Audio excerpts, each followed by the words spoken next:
Hello friends, నేను మీ సాయిని. ఈరోజు మనం అక్బర్ బీర్బల్ కథను ఒక దాని గురించి చెప్పుకుందాం. ఇక కథలోకి వెళ్తే, ఒకరోజు అక్బర్ చక్రవర్తికి బీర్బల్ను ఏడిపించాలన్న సరదా ఆలోచన కలిగింది. బీర్బల్ను ఎలా ఏడిపిస్తే బాగుంటుంది అని బాగా ఆలోచించాడు. మహారాజు ఆలోచించగా ఆయనకు ఒక ఆలోచన వచ్చింది. ఇంకేముంది, వెంటనే తన ఆలోచనను ఆచరణలో పెట్టేశాడు. బీర్బల్ను ఏడిపించడానికి రాజుగారు ఏం చేశారంటే, ఆయన దగ్గర పనిచేస్తున్న ఒక అతన్ని పిలిచి తన చేతికి ఉన్న ఉంగరాలలో ఒక ఉంగరాన్ని తీసి అతని చేతికి ఇచ్చాడు. ఉంగరం ఇచ్చి దానిని దాచిపెట్టమన్నాడు. అతను అక్బర్ చక్రవర్తి చెప్పినట్లుగానే ఆ ఉంగరం తీసుకొని తన దగ్గర దాచిపెట్టాడు. ఈ సంగతులు ఏవీ కూడా బీర్బల్కు తెలియవు. ప్రతిరోజు వచ్చినట్లుగానే ఆ రోజు కూడా రాజ్యసభకు వచ్చాడు. బీర్బల్ను చూడగానే ఆయనకు తాను వేసుకున్న పథకం గుర్తుకు వచ్చింది. అందుకని నవ్వు వచ్చిందన్నమాట. అంతేకాదు, ఈ సమస్యను బీర్బల్ ఎలా పరిష్కరిస్తాడో చూడాలన్న కుతూహలం కూడా కలిగింది. బీర్బల్, ఈరోజు నా మనసు ఏమీ బాగాలేదు అన్నాడు రాజుగారు. ఏమైంది మహారాజా అని కంగారుగా అడిగాడు బీర్బల్. బీర్బల్కు రాజుగారంటే ఎంతో అభిమానం ఉంది. ఆయన మీద ఎంతో గౌరవం ఉంది. అంతేనా, ఆయన సాక్షాత్తు తమను పరిపాలించే చక్రవర్తి. మరి అట్లాంటి రాజుగారు నా మనసు బాగాలేదు అంటే బీర్బల్ కంగారు పడకుండా ఎలా ఉంటాడు? మనమేనా అంతే కదా. మనం బాగా ఇష్టపడే వాళ్ళు ఎప్పటిలా కాకుండా నీరసంగా దిగులుగా కనిపిస్తే బాధపడతాం కదా. అలాగే బీర్బల్ కూడా రాజుగారి మనసు బాగుండలేదు అని అనేసరికి కంగారు పడ్డాడన్నమాట. చెప్పండి మహారాజా, మీ మనసు ఎందుకు బాగుండలేదు? ఎవరు మీ మనసును బాధ పెట్టింది అని అడిగాడు బీర్బల్. అప్పుడు అక్బర్ తన చేతిని చూపించాడు. బీర్బల్కు రాజుగారి ఆంతర్యం ఏమిటో అర్థం కాలేదు. మీ మనసును ఎందుకు బాగుండలేదు అని అడిగితే రాజుగారు తమ చేతిని చూపిస్తున్నారేమిటి అని ఆలోచించాడు బీర్బల్. మీ మనసు ఎందుకు బాగుండలేదు మహారాజా అని నువ్వు అడుగుతుంటే నేను సమాధానం చెప్పకుండా చేతిని చూపిస్తున్నారేమిటా అని అనుకుంటున్నావు కదా అని అడిగాడు అక్బర్ చక్రవర్తి.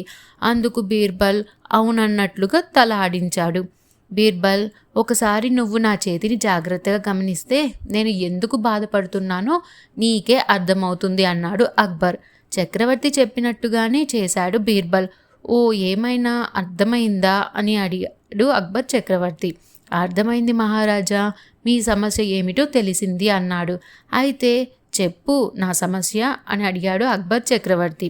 మీ మధ్యవేలికి ఉండాల్సిన ఉంగరం లేదు మహారాజా అన్నాడు బీర్బల్. బీర్బల్ సునిశిత దృష్టికి అక్బర్ చక్రవర్తి మనసులో ఎంతో సంతోషించాడు.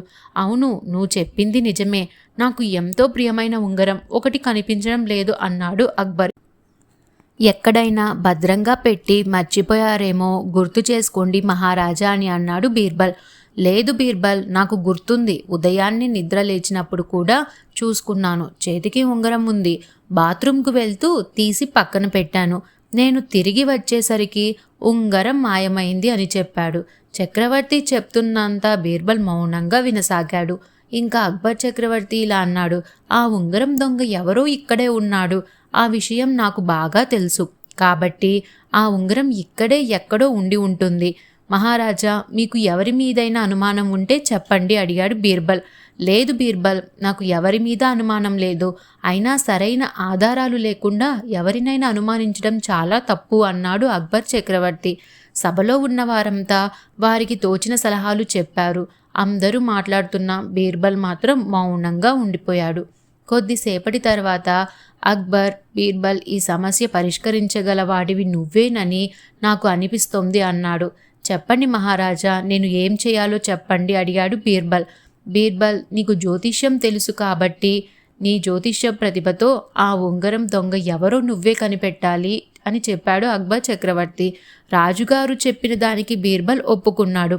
మహారాజా, మీరు బాత్రూంకు వెళ్తూ ఉంగరం ఎక్కడ పెట్టారో ఆ స్థలం నాకు చూపించండి అని అడిగాడు బీర్బల్. అక్బర్ చక్రవర్తి వెంటనే బీర్బల్ను ఓ అలమారా దగ్గరకు తీసుకుని వెళ్ళాడు. ఇదిగో ఇక్కడే పెట్టాను అంటూ ఆ స్థలం చూపించాడు. బీర్బల్ ఆ అలమార దగ్గరకు వెళ్ళిన తన చెవి ఆనించాడు. ఆహా, అలాగా, సరే సరే అన్నాడు. బీర్బల్ ఏం చేస్తున్నాడో అక్కడ ఉన్న వాళ్ళకి ఎవ్వరికీ అర్థం కాలేదు. బీర్బల్ నిలబడిన తీరు, ఆహా అలాగా, ఓహో అని అనడం అది చూస్తుంటే ఆ దృశ్యం చూసేవారికి ఎలా ఉందంటే అలమర ఏదో చెప్తుంటే బీర్బల్ వింటున్నట్లుగా ఉంది. సుమారు 5 నిమిషాల తర్వాత బీర్బల్ అలమర దగ్గర నుండి యువతలకు వచ్చాడు. ఉంగరం దొంగ దొరికాడు మహారాజా అన్నాడు. చెప్పు బీర్బల్, ఎవరా దొంగ, త్వరగా చెప్పు. రాజుగారి ఉంగరాన్ని తీసేంతటి ధైర్యం ఉన్న ఆ దొంగ ఎవరో నేను వెంటనే చూడాలి. ఇంతటి నేరానికి పాల్పడినందుకు కఠినంగా శిక్షించాలి అన్నాడు. మహారాజా, ఈ అలమార ఏం చెప్తోందంటే ఎక్కడ మీరు బాత్రూంలో నుంచి వచ్చేస్తారో అని అతను కంగారుగా ఉంగరం తీస్తుండేసరికి ఆ కంగారులో అతని గడ్డం అలమరలో ఇరుక్కొని పోయిందట. మీరు బాత్రూంలో నుంచి వచ్చేస్తారేమోనని భయపడి గబాల్న గడ్డం లాకేసుకొని కొన్ని వెంట్రుకలు అలమారాలో చిక్కుకుపోయాయంట. కావాలంటే మీరు అలమార తెరిపించండి, తప్పకుండా అందులో మీకు వెంట్రుకలు కనిపిస్తాయి అని అన్నాడు బీర్బల్.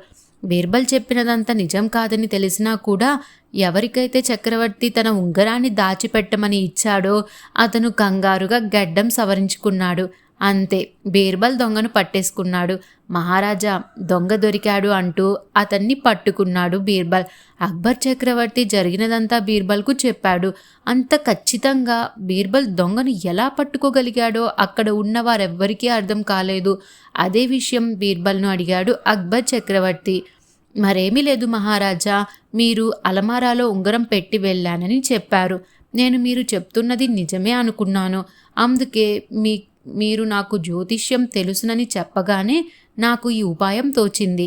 వెంటనే అలమార దగ్గరకు వెళ్ళి అలమరకు చెవి ఆనించి నిలబడి ఏదో విన్నట్లుగా నటించాను. అక్కడి నుంచి యువతలకు వచ్చి ఉంగరం తీస్తుండగా దొంగ గడ్డం అలమారాలో చిక్కుకుపోయిందని కల్పించి చెప్పాను. ఇలా నేను చెప్పగానే ఉంగరం దొంగ ఎవరో తప్పకుండా గడ్డం సవరించుకుంటాడని నాకు తెలుసు. అంతే, దొంగను సులభంగా పట్టుకోవచ్చని అనుకున్నాను.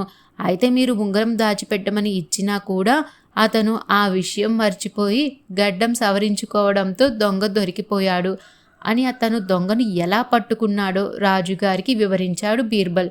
చూసారుగా ఫ్రెండ్స్, బీర్బల్ తన తెలివితో దొంగని ఎలా పట్టుకున్నాడో. మరొకటి చక్కని కథతో మళ్ళీ మీ ముందుకు వస్తాను. అంతవరకు సెలవు. ధన్యవాదాలు.